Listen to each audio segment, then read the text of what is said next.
오늘 우리가 함께 은혜 받을 말씀의 제목은 교회는 무엇인가입니다. 교회를 잘 알고 있다라고 생각하지만 실상은 잘못 알고 있는 경우가 많이 있습니다. 현대를 살아가고 있는 그리스도인들에게 교회는 어떤 곳입니까? 안타깝게도 많은 사람들이 교회를 종교적인 서비스를 하는 곳이다 라고 생각하고 있습니다. 아니 그게 무슨 말씀입니까? 라고 되물을 수 있는데 한번 생각해 보십시오. 여러분들이 만약에 새로운 교회를 선택한다 라고 할 때에 어떤 교회를 선택하시겠습니까? 아마 목사님의 말씀이 내 취향하고 좀 맞는 교회, 내 자녀들이 교육을 잘 받을 수 있는 환경과 커리큘럼이 갖춰진 교회, 가급적이면 편리한 주차 시설과 아주 쾌적한 예배 드릴 수 있는 공간이 있는 교회, 그리고 가급적이면 교회 안에 카페가 있어서 커피도 그냥 한번 마셔볼 수 있는 좋은 교회, 그런 교회를 여러분들 선택하지 않겠습니까? 근데 교회를 선택하는 기준에 그런 목록들이 만약에 들어있다면 우리는 영적인 소비주의에 지금 빠져 있는지도 모릅니다.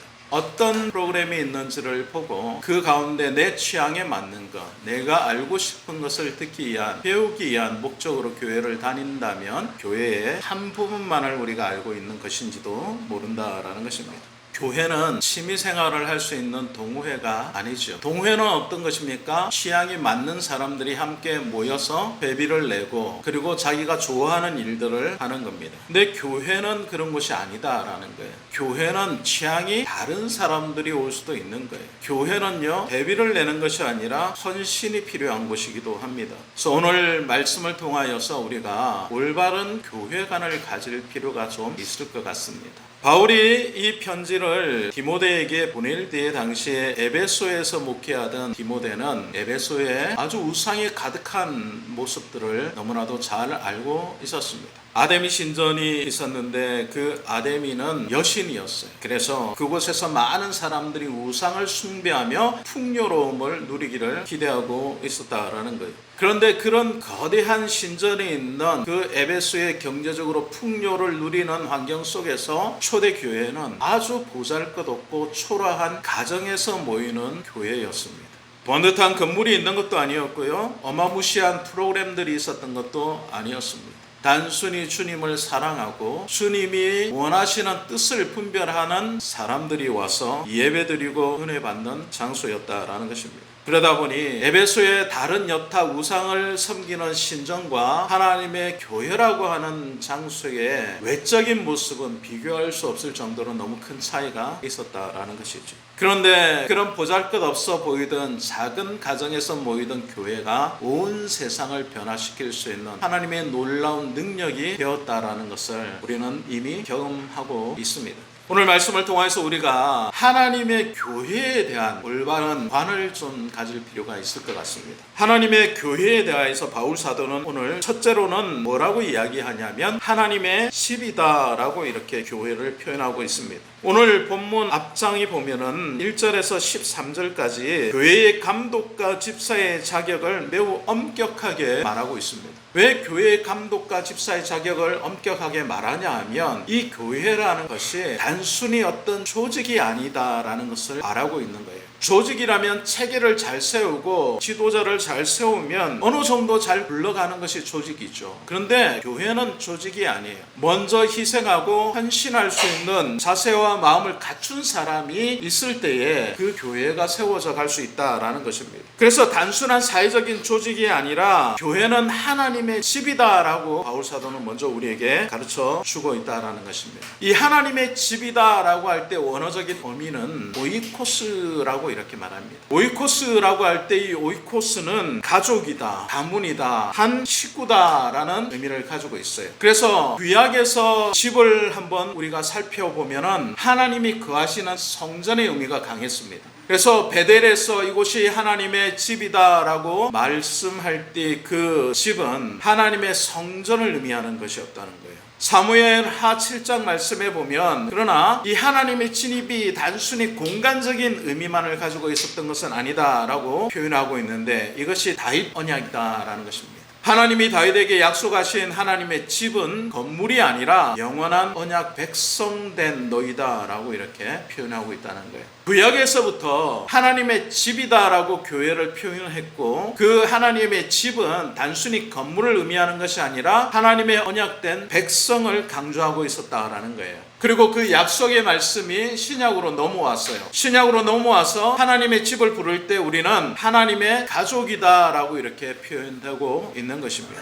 그래서 이 오이코스라고 하는 것은 하나님의 가족됨을 말하는 거예요. 에베소서 2장 19절 말씀에 보면 이를 명확히 선포하는데 이렇게 말씀하죠. 너희는 외인도 아니요 나그네도 아니요 오직 성도들과 동일한 시민이요 하나님의 권속이라. 하나님의 권속이다 라고 할 때 이 권속의 의미가 가족이다라는 거예요. 이것은 무엇을 의미합니까? 교회는 단순한 조직도 아니고 동호회도 아니고 건물도 아니다라는 거예요. 그럼 뭐라는 겁니까? 그것은 혈연으로 맺혀진 영적인 공동체다라는 겁니다. 단순히 계약을 해서 회비를 내고 모이는 그런 동호회 개념이 아니라 하나님의 영적인 혈연 공동체다라는 겁니다. 혈연이라는 것은 어떤 의미입니까? 피로 하나가 되었다라는 겁니다. 예수 그리스도께서 십자가에 못 박혀 죽으실 때 흘리신 피로 말미암아 우리가 구원을 받았고, 그 구원받은 하나님의 사람들이 다 뭐라는 겁니까? 가족이다라는 거예요. 가족. 이것은 우리의 생물학적인 피를 나누어서 하나 되었다라는 것이 아니라 예수 그리스도의 피가 우리를 한 가족으로 만들었다라고 이렇게 표현하는 것입니다. 그것으로 말미암아 우리가 하나님의 자녀가 되었습니다.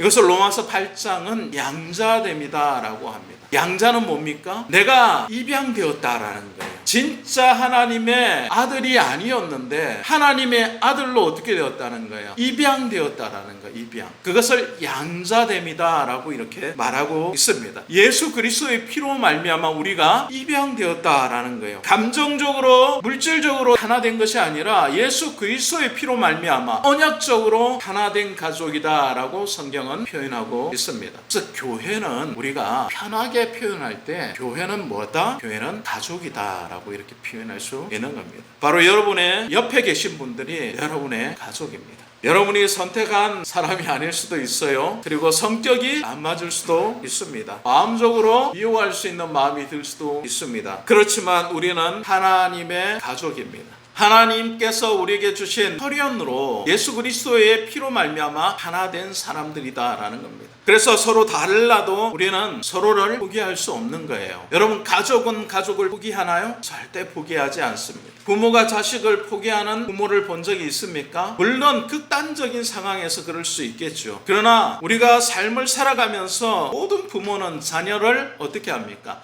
절대 포기하지 않는다라고 우리는 알고 있어요. 그와 마찬가지로 가족 되었다라는 것은 서로가 서로를 포기하지 않는 관계가 된 거예요. 서로 성격이 다르고 서로 생각이 다르고 서로 지향하는 점이 다르고 서로 우리가 가고자 하는 방향이 조금 다르다 할지라도 서로 포기하지 않기를 원합니다. 여러분, 우리가 하나 되기 위하여서 하나님의 백성으로 부름을 받았어요. 그것을 교회라고 말하는 것입니다. 우리가 한 교회 되었기 때문에 우리는 한 가족으로 하나 되어 갈 수 있다라는 겁니다. 자, 설 명절이 시작이 됩니다. 부모와 친척들 또 친지들을 찾아서 3시간, 6시간, 심지어는 12시간 이상을 그렇게 힘들게 찾아가는 이유가 뭡니까? 혈연이 있기 때문에 그런 거죠. 가족 되어서 부모를, 자녀를 찾아가는 것입니다. 그리고 가족됨을 확인하는 거예요. 우리가 만나면 기쁘고 만나면 좋고 그리고 즐거워하는 이유가 한 가족이기 때문에 그렇다는 것을 우리가 알아야 한다는 겁니다. 그렇기 때문에 교회도 한 가족으로서 서로를 볼 수 있고 서로를 대할 수 있어야 한다는 것입니다.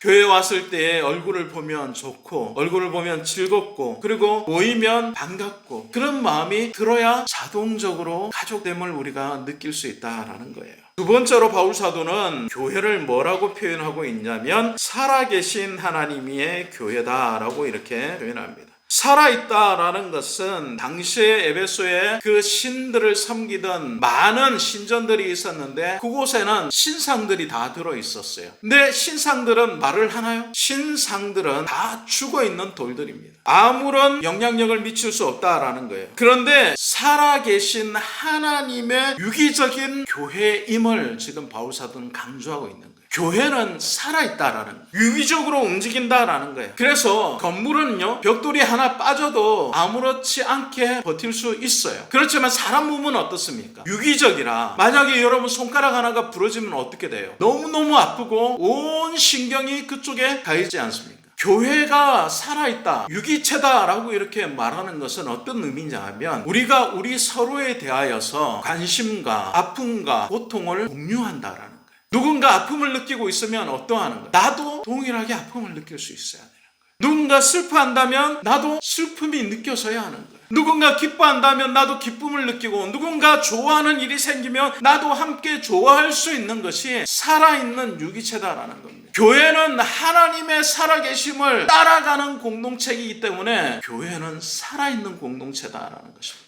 우리가 살아있다라는 것은 아픔과 기쁨과 고통과 즐거움을 함께 느끼며 살아가는 것이기 때문에 그렇다는 것입니다. 고린도전서 12장 26절 말씀에, 그래서 만일 한 지체가 고통을 받으면 모든 지체가 함께 고통을 받고, 한 지체가 영광을 얻으면 모든 지체가 함께 즐거워하느니라 라는 말씀이 있습니다. 그래서 교회는요, 한 사람만 아파도 모두 함께 아파할 수 있어야 되는 거예요. 한 사람이 슬픔을 맞이해도 모든 사람들이 슬픔을 같이 공유할 수 있어야 된다라는 것입니다. 그것이 살아있는 증거다라는 것입니다. 마지막으로 바울은 교회를 진리의 기둥과 터다라고 이렇게 표현하고 있습니다. 두 가지로 표현하고 있는데, 기둥과 터다라는 거예요. 당시 신전들은요, 수많은 기둥들로 세워져 있었어요. 그래서 그 신전을 볼 때에 뭐가 제일 먼저 보일까요? 이 기둥들이 보이는 거예요. 그래서 신전을 보고 웅장하다, 아름답다, 너무 거대하다라고 표현할 때 제일 먼저 뭘 봅니까? 기둥을 보는 거예요. 터다라는 것은요, 건물이 올바로 세워지기 위하여서 단단하게 다져져 있는 땅을 말하는 겁니다. 교회가 교회다운 모습을 하게 될 때에는 사람들이 기둥으로 보여지게 되는 거예요. 야, 저 교회를 보니 정말 살아있는 것 같아. 나도 저 교회에 소속되고 싶어. 나도 저 교회에서 하나님을 만나고 싶어 라는 마음이 들 수 있게 하는 거예요. 그런데 교회에 왔더니 아무런 관심도 갖지 않고, 내가 교회에 왔는데도 아무런 기쁨이 느껴지지 않고, 아무런 고통과 슬픔에 대한 공유가 없다라면, 그것은 교회됨을 우리가 지금 상실하고 있는 겁니다. 교회됨을 상실하고 있다는 것은 뭘 의미합니까? 교회가 동호회로 전락하고 있다라는 거예요. 같은 취향을 갖고 있는 사람들이 모여서 자기 입맛에 맞는 것만 좋아하고 그것을 추구하고 있다라는 거예요. 교회는 그런 곳이 아니다라는 겁니다. 자기 좋아하는 것만, 자기가 즐거워하는 것만 쫓아가는 것이 아니라 함께 아파하고 함께 고통을 나누고 함께 서로를 세워줄 수 있는 모습이 보여져야 한다는 것입니다. 그래서 예수 믿지 않는 사람들이 교회를 볼 때에 이 진리의 기둥들이 보여질 수 있어야 된다는 겁니다. 하나님이 살아계심을 보여줄 수 있는 교회가 되어야 한다는 겁니다. 하나님 말씀이 흥황당에 드러날 수 있는 모습이 그 교회 가운데 드러나야 한다는 거예요. 그것이 교회다운 모습이다라는 것입니다. 터다라는 것은 무엇입니까? 단단하게 바닥을 받치고 있어야 된다라는 것입니다. 그것은 우리가 흔들리지 않아야 되는 것을 의미합니다. 때로는 우리가 세상 살면서 안 좋은 일을 만날 수도 있죠. 내가 정말 피하고 싶은 일을 만날 때도 있습니다. 그렇지만 내가 하나님을 믿는 교회 공동체로서 어떻게 해야 한다는 겁니까? 흔들리지 않아야 한다는 것을 말하는 겁니다. 어떤 일만 생기면, 무슨 일만 다가와서 접하게 되면 그 일 때문에 너무 쉽게 흔들리는 분들이 계십니다. 터가 다져지지 않았어. 터가 단단하지 않은 거예요. 일만 있으면 흔들리는 겁니다. 마음이 너무너무 힘들다라는 것은 내 기초가 올바로 되어 있지 않다라는 것을 반증하는 거예요. 그래서 하나님 말씀 가운데서 바르게 우리 터를 다질 수 있어야 합니다. 그 터를 바르게 다지고 있는 모습이 교회다운 교회입니다. 그런 교회를 우리가 찾기를 원합니다. 그리고 그런 교회가 되기를 원합니다.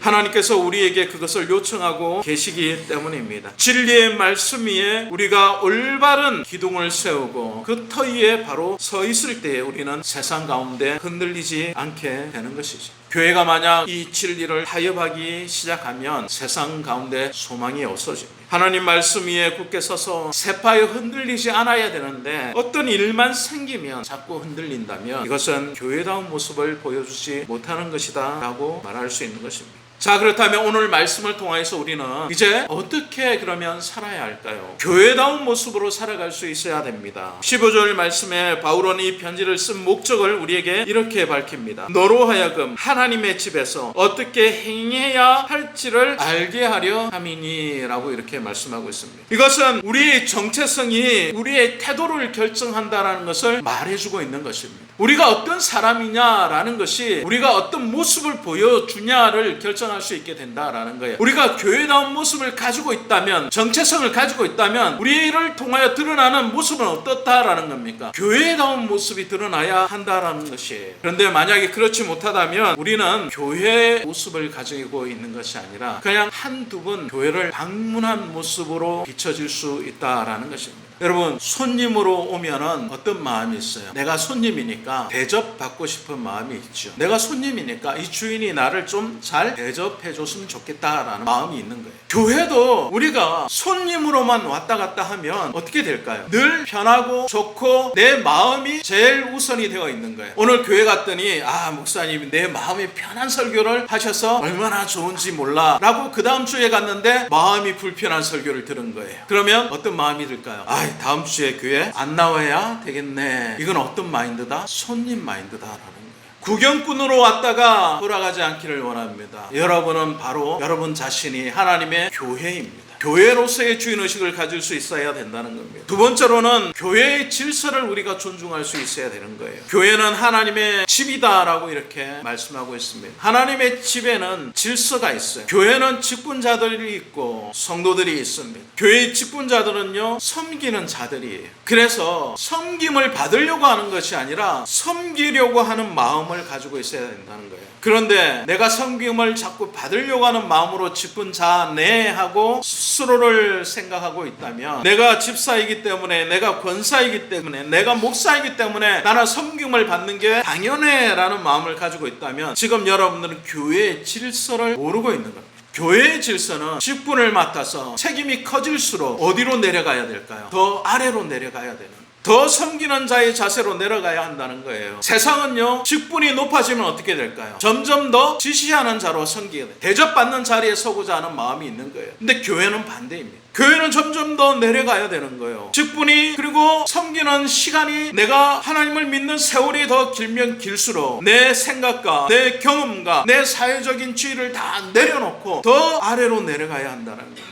그래야만 올바른 교회의 질서가 세워진다라는 겁니다. 그래서 교회는 목회자를 존중하지만, 교회는 직분자들을 존중하지만, 그러나 그들을 섬기지는 않습니다. 교회는 예수 그리스도만을 섬깁니다. 직분자들을 섬기는 게 아니에요. 그리고 직분자는 누구를 섬길 수 있어야 합니까? 바로 성도들을 섬길 수 있어야 한다는 것입니다. 이것이 올바른 질서입니다. 우리가 해야 될 것이 또 무엇입니까? 우리가 교회다운 기둥과 터를 올바로 다지고 무엇을 지킬 수 있어야 될까요? 하나님의 말씀을 지킬 수 있어야 한다라는 것입니다. 말씀을 지키려면 어떻게 할까요? 우리가 말씀을 잘 배우고 알아야 한다는 겁니다. 그 말씀을 잘 배우고 알아야만 그 말씀을 지켜낼 수 있는 거예요. 내가 이해하지 못하는데 뭘 내가 지킬 수 있겠어요? 내가 잘 알고, 내가 경험하고, 내가 알고 있는 것을 지킬 수 있어야 한다는 거예요. 그렇기 때문에 우리가 하나님 말씀을 배우고 그 말씀을 삶에 실천하고, 그리고 그 경험을 가지고 살아가야 한다라는 것입니다. 그렇지 않다면 우리는 10년을 교회 다녀도 20년을 직분을 맡고 있어도 아무것도 모르는 상태에서 그 직분에 맞는 무게만을 느끼고 살아갈 수밖에 없다라는 것입니다.